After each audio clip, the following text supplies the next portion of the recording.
حضرت سلمہ، ان کا ایک واقعہ میں ذرا بتا کر پھر اپنی بات کی طرف آؤں۔ ان کے جو شوہر تھے پہلے، ان کا نام تھا ابو سلمہ، اور وہ جنگ احد میں زخمی ہو گئے اور بعد میں ان کا انتقال ہو گیا، شہید ہو گئے۔ وہ زخموں کی تاب نہ لا کر شہید ہو گئے۔ سلمہ غم میں تھیں، میرے آقا کریم علیہ السلام کے پاس پہنچیں تو حضور علیہ السلام نے صبر کی تلقین فرمائی۔ پھر فرمایا سلمہ اس دعا کو پڑھ لیا کرو، اس دعا کی برکت سے تمہیں رب جو ہے وہ بہتر نعم البدل عطا فرمائے گا۔ کیا فرمایا میرے آقا کریم نے؟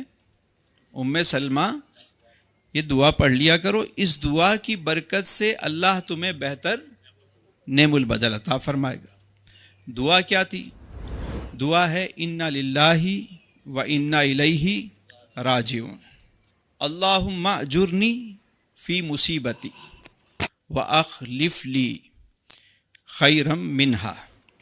دعا یہ اتنا حصہ تو یہ آیت مبارکہ کو تو سب جانتے ہی ہیں، انا للہ و انا الیہ راجعون۔ آگے ہے اللہم اجرنی فی مصیبتی، اے اللہ مجھے اس تکلیف پر اجر عطا فرما، واخلف لی خیرا منہا، اور مجھے اس کا بہتر نعم البدل عطا فرما۔ تو کسی تکلیف میں اگر کوئی اس دعا کو، کسی کا کوئی لاس ہو جائے، نقصان ہو جائے، سم ٹائم ہو جاتا ہے، مال میں ہو گیا، کسی اور چیز میں ہو گیا، کبھی کوئی چیز کھو گئی، تو اس دعا کو پڑھنا شروع کر دیں، پڑھتے رہیں اللہ تعالیٰ بہتر بدل عطا فرمائے گا، یہ یقین رکھیں۔ تو سلمہ کہتی ہیں کہ میں حیران ہو گئی کہ میرے شوہر تو بہت نیک تھے، متقی بھی تھے، پرہیزگار بھی تھے، بہادر بھی تھے، شجاع بھی تھے، اور ساری زندگی انہوں نے اپنے بال بچوں کی بڑی خدمت بھی کی، اللہ کی راہ میں جہاد بھی کیا اور شہید بھی ہو گئے۔ تو میں سوچنے لگی کہ مجھے میرے شوہر سے بہتر بدل کیا ملے گا؟ بات سمجھ میں آ رہی؟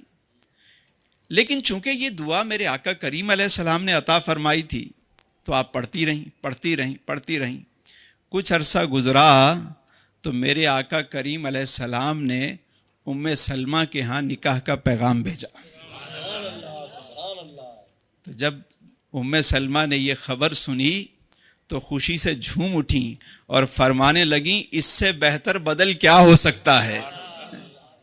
یعنی یہ کتنی بڑی بات ہے کہ حضرت سلمہ المومنین بنی، مسلمانوں کی ماں بنی،